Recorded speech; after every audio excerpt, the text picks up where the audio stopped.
এইভাবে গরু মাংস রান্না করলে অসাধারণ লাগে। একবার এইভাবে রান্না করে দেখো, কতভাবেই না গরু মাংস খাওয়া যায়। কে কীভাবে রান্না করো জানি না, আমি এইভাবে রান্না করে অসাধারণ লাগে। করে দেখো, মাশাল্লাহ অনেক সুন্দর হয়েছে। গরু মাংস রান্না করব, একটু নিছি গরু মাংস, তার সাথে আলু দিছি।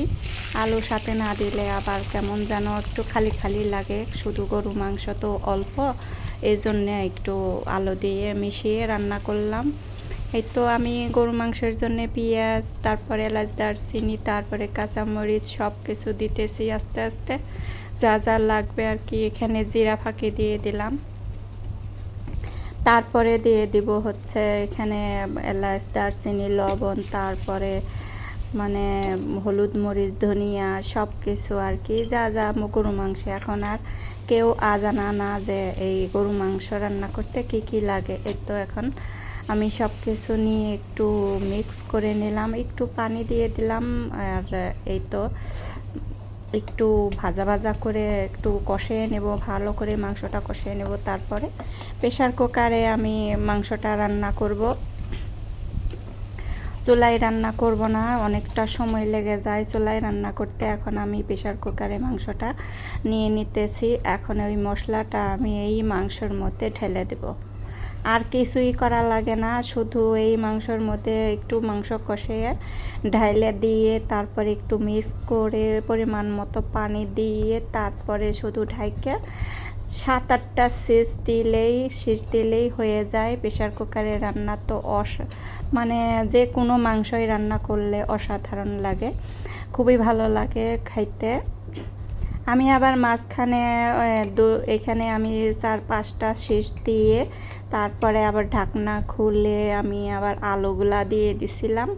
পরবর্তীতে দেখাই দিতেছি, দেখতে থাকো।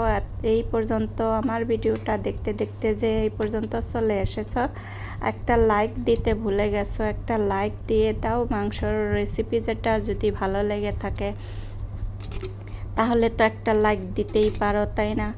এই তো আমি ঢাকনাটা লাগিয়ে এখন কয়েকটা সেচ দিব। এই তো চুলা ধরা নিয়েছিল, এখন এই তো জালটা বাড়িয়ে শেষটা পর্যন্ত আমি জালটা বাড়তেই রাখবো।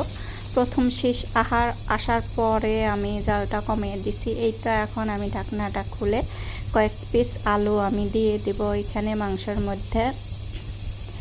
আলু না দিলে ভালো লাগে না। এইখানে আমি দেখো এই তো একটু মাংস সিদ্ধ করে নিয়েছি অন্য একটা রেসিপি বানানোর জন্যে, ওইটা আর কি শেয়ার করি নাই।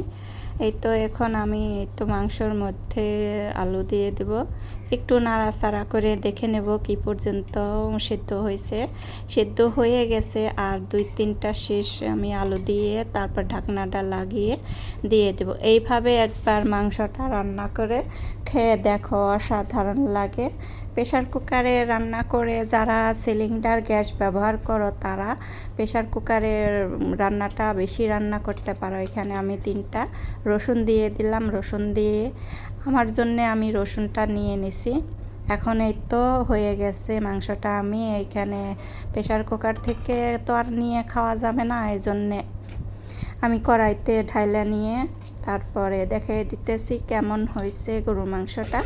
অসাধারণ হয়েছে। গরম ভাতের সাথে এরকম একটা রেসিপি থাকলে, এক গরু মাংস থাকলে আর কিছুই লাগে না। তার সাথে তো একটু লেবু আর একটা কাঁচামরিচ হইলে মানে খাওয়াটা জমে যাবে। অনেক ভালো লাগলো, রান্না করতেও ভালো লাগে প্রেশার কুকারে, আবার এই তো খাইতেও অনেকটা মজা লাগে। এই তো দেখো কতটা সুন্দর হয়েছে। রান্না কমপ্লিট। আজকে এই পর্যন্তই ছিল আমার ভিডিওটা। দেখতে দেখতে কারোর ভালো লেগেছে কিনা কমেন্টে জানিয়ে দিও যে কেমন হয়েছে আমার গরুর মাংসর রেসিপিটা কেমন হয়েছে। এই তো কয়েকটা রসুন দিছি, যে এই কয়েকটা রসুনই আমি খাবো এই জন্যে দিছি। আমার রসুন খাইতে অনেক ভালো লাগে। এই তো সব সিদ্ধ হয়ে গেছে, অনেকটা সুন্দর হয়েছে।